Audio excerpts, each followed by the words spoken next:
¿Qué tal, familia? ¿Cómo estáis? En el día de ayer, en el momento en el que estoy grabando este vídeo, claro, la Apple TV, que es la plataforma de streaming de Apple TV lanzó los dos primeros episodios de Monarch, el legado de los monstruos, que es su serie live action esperadísima sobre el Monsterverse. ¿Qué es el Monsterverse? Estaréis pensando, bueno, pues el Monsterverse son las películas de Godzilla y King Kong. Y aunque siempre digo que nunca voy a volver a hacer una reseña en base a las primeras impresiones, porque luego pasa lo que pasa, de que esas impresiones cambian radicalmente, pues bueno, si ya saben cómo me pongo, pues para qué me invitan. O sea que sí, que voy a hablar de ella. Aunque, si dentro de 3 meses, por casualidad, te encuentras con este vídeo cuando tú ya hayas visto toda la serie completa y lo que yo digo aquí es radicalmente opuesto, no me dejes un comentario diciendo cómo se nota que no te viste la serie entera, porque estoy hablando de los 2 primeros capítulos y lo estoy recalcando para que a todo el mundo le quede claro. Hablo cristiano, ¿verdad? Hablo castellano. Estoy hablando de los 2 primeros capítulos, son primeras impresiones. Bueno, pues ya verás como dentro de 3 meses alguien me deja un comentario de cómo se nota que no te viste la serie completa. Chúpamela.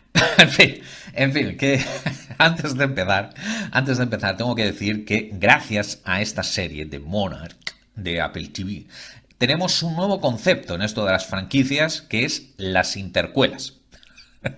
No es coña, no es coña. O sea, porque claro, esta serie no es ni una precuela ni una secuela. Entonces, es una intercuela. A ver, os explico.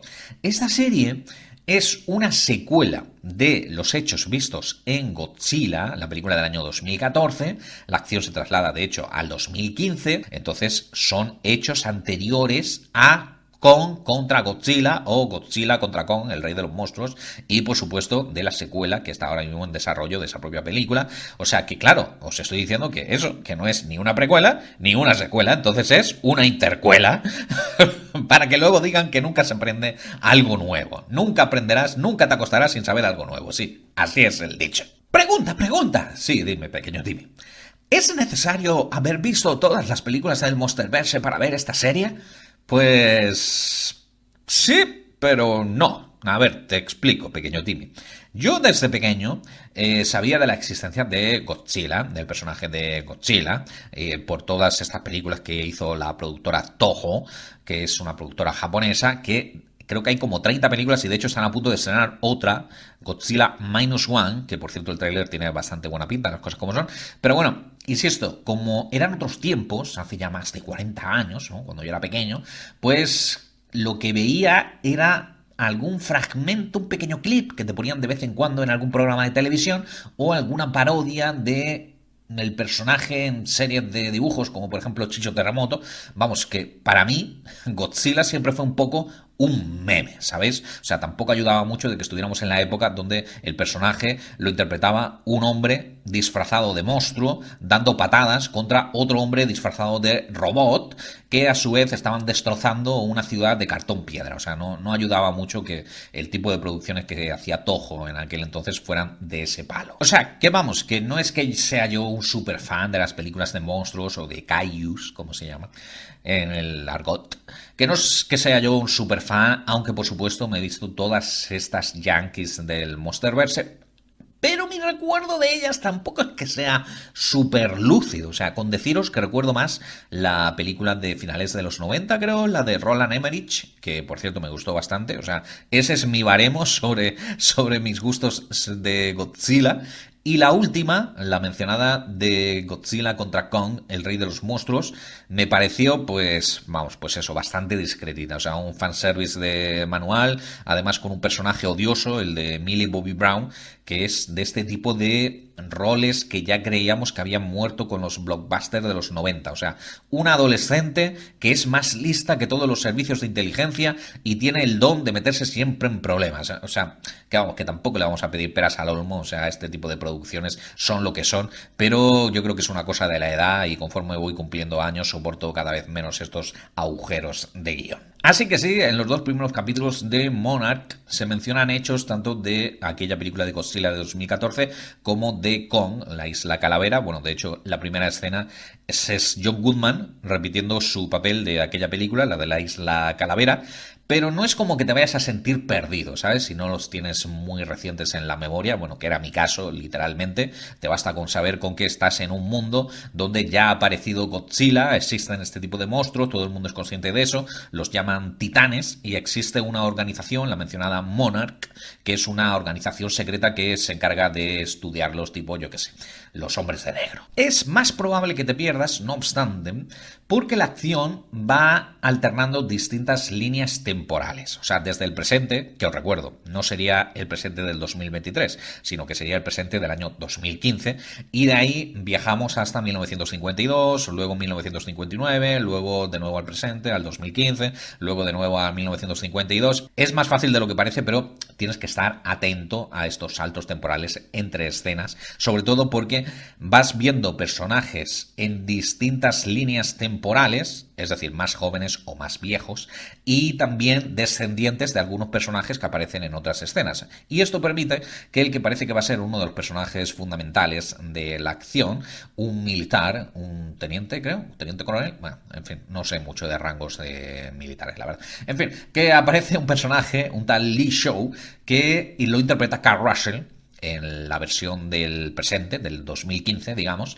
Kurt Russell lo conocéis por películas como, yo que sé, 1997 Rescate en Nueva York, pero su versión joven la interpreta su hijo, Wyatt Russell, que es un actor también que habéis visto en series como, por ejemplo, la de The Falcon and the Winter Soldier en Disney+.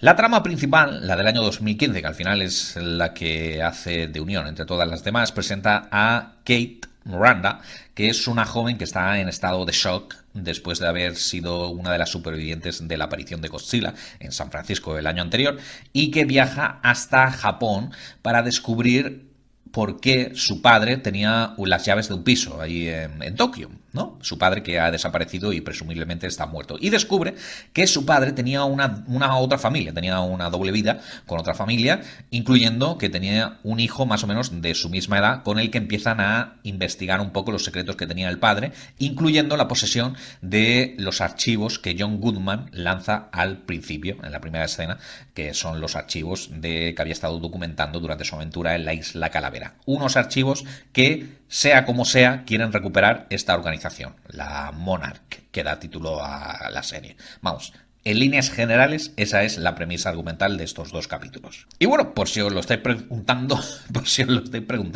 pues lógicamente aparecen tanto Godzilla como otro monstruo que es parecido a un dragón y que seguro que tiene un nombre y ya apareció en otras películas, pero yo no lo recuerdo, la verdad.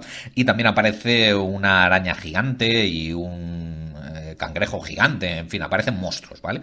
Pero sumando todo el tiempo que lucen en pantalla estos kaijus o titanes, no llegarían, creo, al minuto. O sea, eso es lo que aparecen en los dos episodios, ese es el tiempo que aparecen los monstruos, que es el principal reclamo de la ficción. Aunque os tengo que decir que precisamente el hecho de estar saltando de una escena a otra hace que tanto la tensión como la intriga se sigan manteniendo. O sea, que lo de menos es saber si en algún momento van a volver a aparecer estos monstruos. Y eso es un punto muy positivo a tener en cuenta. Que de seguro gran parte de este mérito lo tienen sus principales responsables creativos, vamos, los que han desarrollado esta versión en la pantalla del Monsterverse, en la pequeña pantalla, que no es Max Borenstein, este guionista que es el guionista de las películas anteriormente mencionadas, sino que son Chris Black, que es un guionista de series de ciencia ficción hasta el momento, sobre todo algunas de Star Trek y demás, y el guionista Matt Fraction, que la mayoría no lo conoceréis, pero bueno, es un aclamado guionista de cómics. Por ejemplo, tiene un premio Eisner en el año 2009 por su etapa en The Invincible Iron Man, junto al dibujante español Salvador Larroca. Os recomiendo su arco argumental de Las 5 pesadillas, porque es bastante bueno. Y que si de algo sabe, precisamente, es de ir tejiendo tramas interesantes y construir personajes carismáticos. O sea que la sensación en ese sentido que me han dejado estos dos primeros capítulos de Monarch es bastante buena, teniendo encima el hándicap de que, como os he comentado, no soy el principal fan del susodicho Monsterverse. Y estas buenas sensaciones también te las deja el hecho de que la factura técnica y visual es espectacular. O sea, pero espectacular. Bueno, lo cual no es del todo sorprendente, teniendo en cuenta que los responsables del invento son la propia Apple TV, que si algo tiene Apple es precisamente dinero, y Legendary, que son la productora que ha hecho todas las películas anteriormente mencionadas. Con lo cual, estamos de nuevo ante un producto, ya no sorprende tanto, pero un producto que perfectamente podrías estar viendo en una pantalla grande en lugar de una pequeña pantalla de tu televisión o de tu ordenador. Y es que recuerdo que hace no tanto, quizás hace 10 años, que eso cuando tienes más de 40 es como si hubiese sido ayer, bueno, pues recuerdo una noticia que era la adaptación, una ambiciosa adaptación de La Torre Oscura, las novelas de Stephen King. Olvidaros de la película de hace unos años porque no le hace justicia en absoluto. Ahora está intentando hacer otra Mike Flanagan, a ver qué tal le queda. Mike Flanagan ha adaptado muchas de las novelas de Stephen King y lo ha hecho de forma bastante decente, o sea que veremos a ver. El caso es que la noticia que os comento de hace ya una década era una ambiciosa adaptación que iba a tener a Ron Howard como director, que es, por ejemplo, el responsable de la oscarizada Una mente maravillosa, y que iba a contar como protagonista con nuestro Javier Bardem. Bueno, pues esa adaptación al final no se hizo porque la intención era que iban simultaneando, que fuesen simultaneando una película, luego una primera temporada de una serie, luego otra película, luego el estreno de la segunda temporada de una serie, luego otra película y así sucesivamente, hasta adaptar, pues no sé si son 7, 8, 9 novelas en total. Y claro, la gente se llevaba las manos a la cabeza diciendo, pero ¿cómo vais a hacer que la gente que ve series de televisión paguen dinero de una entrada de cine para ir siguiendo la corriente del hilo argumental de toda la historia? No, eso es imposible, estáis locos. Bueno, pues no tanto tiempo después, eso que hace 10 años parecía una locura, pues es el mundo del entretenimiento del día de hoy. Si eres fan de una saga, tienes que estar pendiente de los lanzamientos de las plataformas de streaming, de la cartelera de tu cine, del lanzamiento de videojuegos, de los libros, los cómics, de las figuritas, en fin, que como siempre digo, más allá de que quieras estar o no al hilo de lo ultimísimo de tu franquicia favorita, siempre y cuando este tipo de producciones se hagan con respeto y cariño en lugar de solamente para cachín sacar pasta, bienvenidas sean. Y de momento parece que esta Monarch, el legado de los monstruos, es una serie que se ha hecho con respeto. Aunque por supuesto esta es solo mi opinión. Dejadme la vuestra en la caja de comentarios, que como siempre le estaré dando feedback, y hasta que nos volvamos a escuchar. Chao, familia.